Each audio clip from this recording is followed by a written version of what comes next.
Angiqale ngalokho kaNkulunkulu bazalwane. Angiqale ngalokho kaNkulunkulu ngitawugcina ngiyabonga lebandla. Amen. Kunalokho kuyendi kakhulu enhlizweni yami ngifuna ukusho ngibonge bazalwane but kwanyalo let us start with the word of God. Amen. Jesu inkosi nemsindisi empilweni yami. Ngisindisiwe ngithethelelwe tono. Ngiyabazalwane ekhaya ezulwini. Jesus. Ekseni asivuleni live la nkulunkulu encwadzini yetihlabelelo 100 Psalms 100 Hlabelelo 100 sifunze from verse 1 up to 5 Hlabelelo 100 from verse 1 to 5 ngibingelele bazalwane bonke labangcwele ekseni egameni lika Jesu bobabe bomake abantu labasha. Amen. Sunday school, amen. Amen.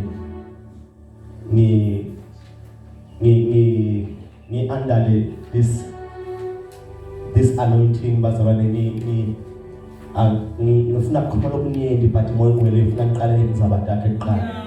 So angikhona lokuba kushintsha ngelenye mood. Umhlaba wonke awubonge. Umhlaba wonke awubonge. This is the topic. Leyifakwe lapha yakulesihlabelelo. Sihlabelelo semnikelo wokubonga. Vumisani simakathe ngenjabulo ninemhlaba wonke. Khondani simakathe ngenvokodo. Sonzelane kuye ngekuhlabela kwenjabulo. Yatini kutsi simakathe ngoNkulunkulu. Sadalwa nguye. Asitidalanga. Sisive sakhe netimvu telidlelo lakhe. Ngenani emasangweni akhe ngekubonga. Nasetibuyeni tendlu yakhe ngekumdumisa. Mbongeni nivumise libido lakhe. Ngobe simakathe muhle. Umusa wakhe uhlala umile. Kuze kube nguphakathe naphakathe. Nekwethembeka kwakhe kuhlala kumile. Titukulwane ngetitukulwane. Sikhulekele baba phila.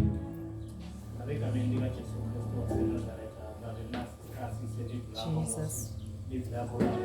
Lingawenda umsebenzi egameni lika Jesu Kristu waseNazaretha. Namhla Nkosi nabantwana bakho babe balambele live lakho basithe ngamunye babe lisuma lifika kubo babe liwenda umsebenzi ngegama linamandla lika Jesu Kristu waseNazaretha. Babe simelana nemimoya yonke engasizi live lakho ngegama linamandla lika Jesu Kristu ayinasabelo babe sesikhathi nayicebi yakho babe igcobeke malanga bemlilo in the name of Jesus Christ of Nazareth. Amen. Amen.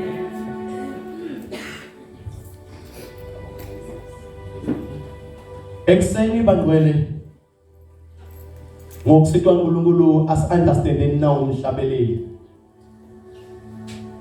Inkosi Davide bazalwane uma mhlambe bazalwane bangawati umlando wayo. Inkosi Davide yatalwa bazalwane lapho ubabe wakhe Jese namake wakhe bese kathe babadzala kakhulu ukuthi bangasaba nebantwana. Kodwa ngenxa ukuthi bazalwane inkosi Saul labeyihola sibe sakwa Israel bese ngasendi inzando yaNkulunkulu lethi iBhayibheli uNkulunkulu wenda lisu lokuthi akube nemuntu lekatotalwa emndenini bazalwane longakanakeki wabese kwendeka ukuthi kuba na Davide watalwa ekhaya kaJese lapha bazalwane lebafunza itheology kumele lebahlolisisa imibhalo bayachaza ukuthi kwendeke kanjani but angifuni ukungena kakhulu kuloko.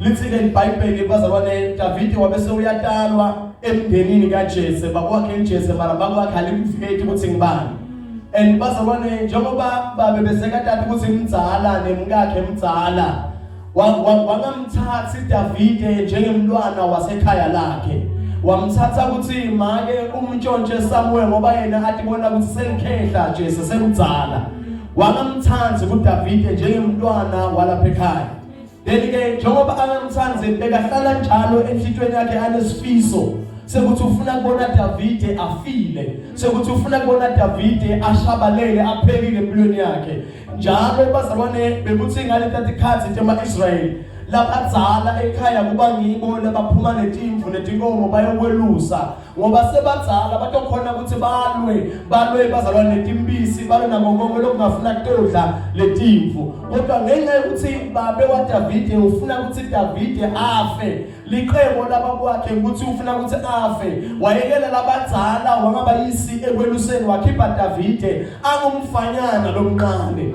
lithi iBhayibheli bazalwane njalo ekuseni Davide kusesemnyama angaboni nendlela bekakhishwa kuthiwe akaye ayowelusa timvu ayolusa tinkomo takubo and bazalwane uma ngabe Davide ahamba la endleleni siyathi sonke ukuthi kukhona lapha bazalwane kwakhamba khona libhele angumfanyana Davide amncane athi kahle kusiletimvu tababelethi uma tingadliwa mina ngiphelile ekhaya wathatha kuphila kwakhe Davide wakunikela phambi kwelibhele wathi kunokuthi ngijike ngibuyele ekhaya ngiyoshaywa ngibale ukuthi timvu tidliwe angqono kudliwe mina nakathi nikela bazalwane ukuthi angidliwe yena uNkulunkulu wehlela kuye wamphemana ngoba Davide utalwe ngeqhebo laNkulunkulu wehlela kuye wamphe amandla Davide wakhona kulwa bazalwane nelibhele basitoma ngabe seqhamuka bazalwane seqhamuka nelibhubezi into ofuna kudla letimvu Davide waphinda leso lowasenda tiwelibhele wathi angeke kudliwe timvu tababe mina ngikhona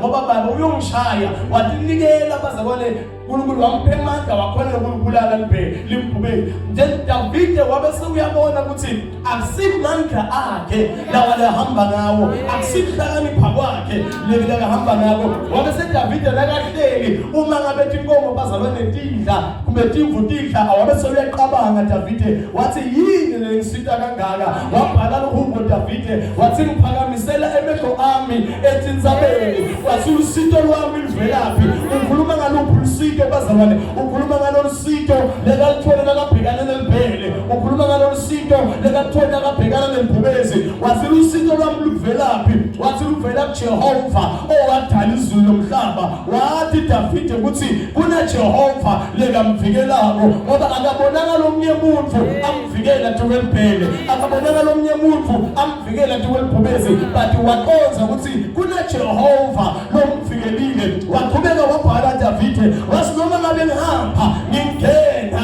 ekhathi esigodini sothuzi lokufa angisasabi lutho wayi Davide ungasasabi ngimbonile hamba nami ngimbonile tuwelibhele ngimbonile tuwelibhubezi mase ngiyathi asimhlabelele sengiyathi ngibonile futhi ngiyathi ukuthi uthando lwaNkulunkulu luhleli kimi sengiyathi ukuthi noma ngaba sesigodini sothuzi lokufa mina Davide angeke ngife wabhala amahubo 23 wathi uJehova ungumelusi wami mina ngelusa timvu yena welusa mina noma ngingena ekhathi esigodini sothuzi lokufa angeke ngesabe lutho kubhala Davide bazalwane Davide walidlula kwetimvu letimangalisayo wabe sekuyabuya ke amen otobhalana lihubo uthi wonke umuntu angabona uNkulunkulu wonke umuntu angabona uNkulunkulu akasho bazalwane ukuthi labasindisiwe kuphela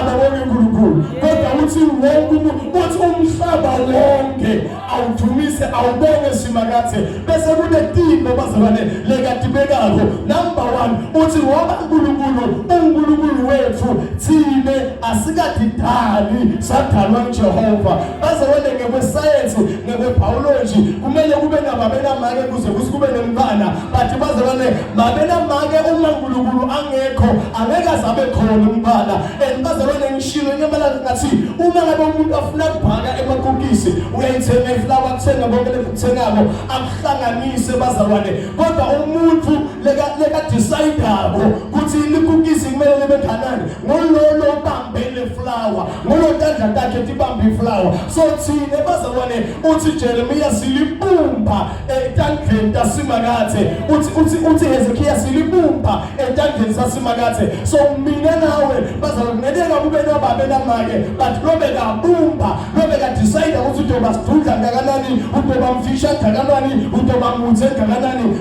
msimakathe so uthi David bonke abantu ababone simakathe ngoba bazalwane sadalwa ngosimakathe ngifuna Nkosi la ileqala David leka inventa ukuthi bonke abantu kufuna babonge uNkulunkulu ngayo ngoba bonke abantu badalwa ngosimakathe. Amen.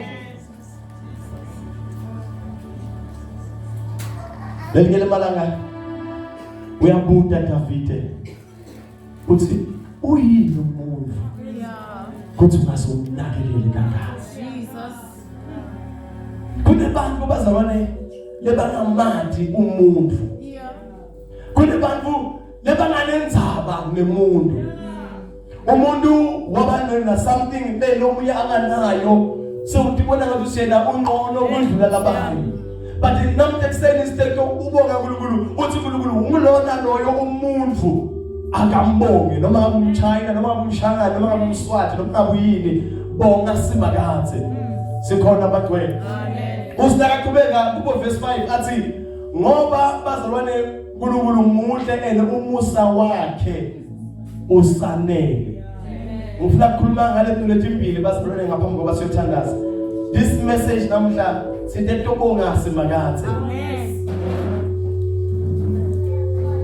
From January, February up to today, besilokhu siqela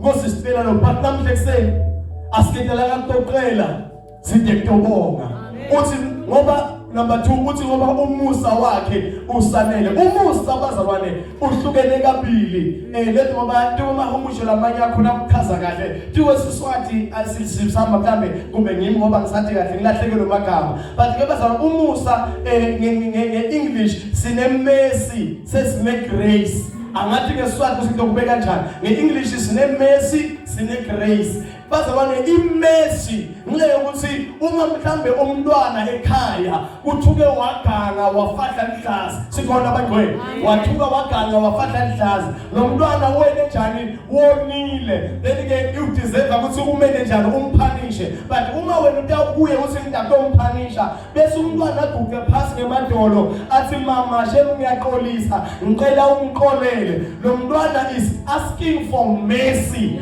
kuwe imercy it's something that you have to ask imercy uyayicela. That is why naseBhayibhelini sibavile abantu abanyeni kakhulu bakhala kuJesu bathi hawu ndodana kaDavide sihawukele yiba mercy have mercy on us imercy ube umusa lowe mercy uyawuqela ngoba bazalwane uyawudzinga so nathi bazalwane la emhlabeni kube la ebandleni sithi umnyaka uqalile kube khona bazalwane la uqele khona imercy ngoba imercy awuqeli ngoba wonile kuphela uyiqele lesikhathi ulele phansi ugula ngoba lesi iBhayibheli encwadini yaJohn chapter 1 verse 12 lesi bonke labakubukela ngokukholwa wabapha emandla kuthi babe bantwana bakaNkulunkulu bantwana bakaNkulunkulu badeserve ukuthola noma ngabe yini but uma ungasi umntwana kaNkulunkulu udeserve ukuqela bese uthola imercy kunebazalwane la lebangakasindiswa lebangakholwa lebatiphilela nje impilo yabo yaseveni but the day agula the day ane problem akathi kusiyophuma njani bekathandaza kuNkulunkulu athi Nkosi please have mercy on me and uNkulunkulu ube muhle kubantu labanyeni. Amen. Banyeni bantu lebe balele bagula bathandaza uNkulunkulu wabendela umusa basindiswa kube basindiswa ngokugula kwabo baphiliswa ngokugula kwabo hayi ngoba bazalwa phambi kaNkulunkulu benta kahle but they received mercy. Amen. Angithi nawe uyatata ukuthi wena naNkulunkulu ninjani angithi nawe uyatata ukuthi ubudlelwano bakho naNkulunkulu buhamba njani and uyadibuta ukuthi kule tifo kulama corona ngabe kangaka kulama accident ngabe kangaka kulama hijacking ngabe kangaka kulama burglary abantu baphulelwa indlu balele lethu bethi ngakele bekwendeka kuloku kuhlaselwa ngosibani lokho ngakele bekwendeka wena usinze njani Amen. hayi ngoba usindisiwe hayi ngoba wenda kahle hayi ngoba uqhula kahle hayi ngoba unikela kahle kodwa uthole imesi phambi kaNkulunkulu Amen. so imesi iyendelwa noma ngabe ngubani lo iqelako labanye before bayolala bayathandaza noma bangakasindiswa bayathanda Nkosi sesiyolala sicela ube nathi lowo lokuqelako uqela imesi kwesibili makholwa kune grace igrace yaNkulunkulu bazalwane awiqeli awithandazeli kodwa igrace yaNkulunkulu iyakwehlela lithi iBhayibheli umhlaba wonke bonile kodwa Noah found grace. Amen. Found favor. Amen. Igrace bazalwane seyahluka kunemesi. Imesi uyaqela. Igrace bazalwane awuqeli kodwa uvele wendelwe. Wendelwa uNkulunkulu it's noma idefine ngeEnglish bathi grace is an unmerited favor of God. Ifavor. Ifavor wendelwa yona bazalwane ungakaqeli. Lenye lamalanga bazalwane ngiyofola line ngizama ngakasho ukuthi bengifola kuphi nasi sisafolile bazalwane baqhamuke bazalwane labanye basimfundisi Stella nene ningafoli la Stella nene nitengala bazalwane angikaqeli kubitwa kususwa ngala but igrace yaNkulunkulu ikusebenzela la ungakaqelanga khona igrace yaNkulunkulu ikusebenzela la ufaka khona ema-application ungadi ukuthi utawubitwa yini for interview ungadi ukuthi utawuqashwa yini but igrace yaNkulunkulu ikusebenzele lapho bakukhethe bakubithe ku-interview bakukhethe bakuqashe ungakentanga lutho igrace yaNkulunkulu bazalwane awuyisebenzeli awiqeli imane yona ikusebenzele bantu labanyenti labazalwane lebe basindisiwe bake babanjwa kanyenti babanjwa iCovid babanjwa bazalwane iCovid-19 bagule but because the grace of God was upon your life noma ngabe ubanjiwe uphindze wasukuma why bazalwane usukume the grace of God was upon you and labanye bazalwane la bagule balala phansi noma ngasiyo iCovid but wagula walala phansi wabamba netibi and uNkulunkulu wakusukumisa what was that was the grace of God kune grace bazalwane leyisebenzile umnyaka wonke so namhla ekseni sithe ntombuke emuva ubuke from January ubuke February ubuke March up until today ubuke ukuthi la udlule njani awubandluli ngoba uhlakaniphile awubandluli ngoba uyakholwa awubandluli ngoba usindisiwe but the grace of God ngiyele bekuthwele uthi Davide akabonwe simakade ngoba muhle umusa wakhe usanele. That was the message of the day. Welona loyo funa sikume bengeti yami ubuke emuva la ukhamba khona umnyaka usaqala buke tipo lodlule kudo buke kumatimba lodlule kudo lesinye isikhathi uzewakhala uqamelo wabamani ethi ngeke wangathi ukuthi uyodlula njani but because he's always faithful ubenazi labanye bantwana bethu esikolweni labanye baphumelele labanye abakaphumeleli but mina lo ngifuna ukubonga ungabonga ukuthi uphasile noma ungaphasi bangakubonga ukuthi uyaphila Jesus bengene labaphasile bajabule it's fine nawe noma ngabe ungakaphasi it's fine but mina nawe ngifuna sibonga into yinye ukuthi uyaphila bakhona abazalwane batali lapho basebenza from January up until today. Now futhi they've got something to thank God for. And bakhona futhi labo bangasebenzi. Nalabo bebasebenza bayambonga uNkulunkulu. Nalabo bangasebenzi bayambonga uNkulunkulu. But mina nawe funa sibonga uNkulunkulu. Kuzalo bangabe ngosebenza. Nalabo bangabe ngosebenza. Jesus. Amen. ukuthi uyaphila. Ulethi ihlobo tethu letingende basabana. Lethi sishile. Bangani bethu lebashile.